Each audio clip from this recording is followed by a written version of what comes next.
নমস্কার বন্ধুরা, JS fresh কুকিংয়ে স্বাগত জানিয়ে আজকে চলে এসেছি নতুন একটি রেসিপি নিয়ে। রেসিপিটি বানানোর জন্য এই উপকরণগুলো লাগবে।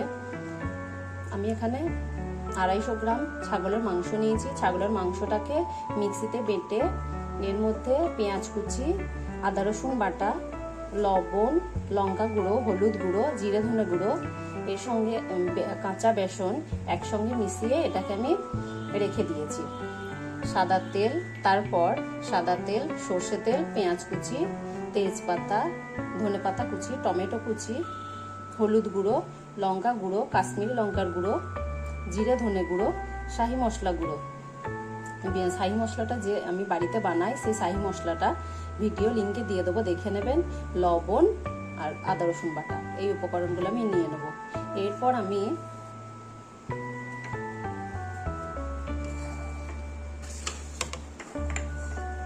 আমি ছাগলের মাংসটাকে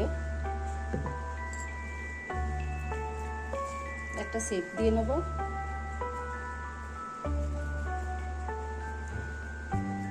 এইভাবে হাতে একটু জল দেব।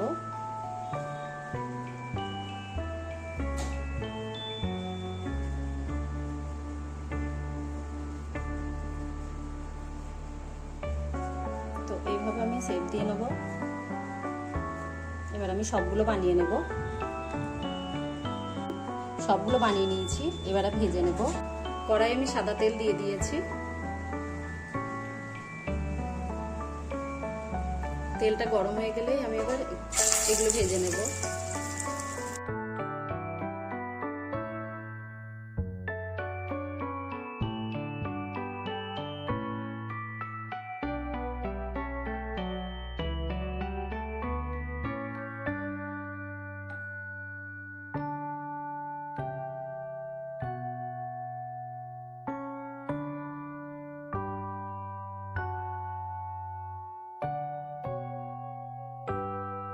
সবগুলো এইভাবে ভেজে নেব।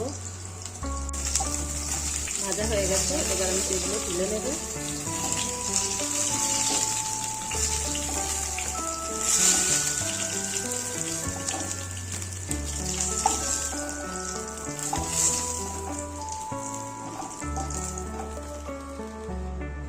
এবার কড়াই আমি সর্ষে তেল দেব,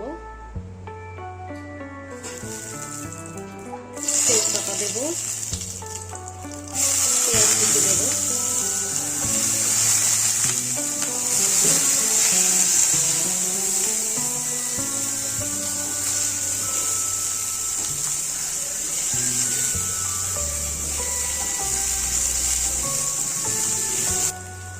এবার আদা রসুন বাটা দেব,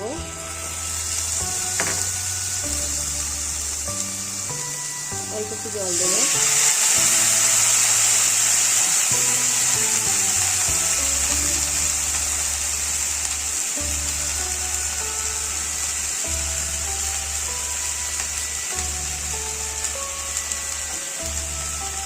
সব মশলাগুলো একসঙ্গে দিয়ে দেবো।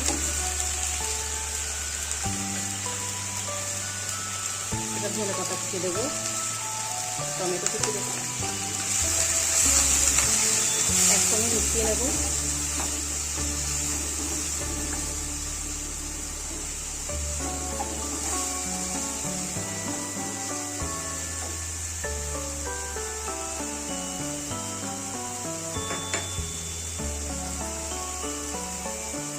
লবণ দেব,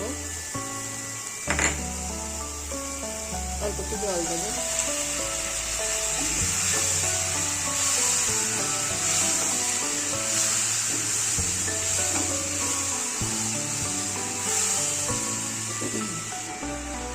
সব মশলাগুলো একসঙ্গে মিশিয়ে নাড়াচাড়া করে নেব।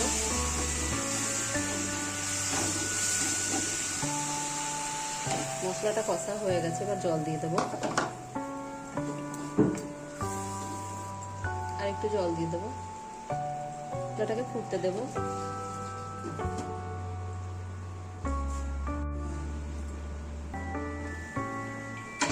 এবার মশলাটা ফুটে গেছে, এবার আমি এগুলোকে ঢেলে দেব।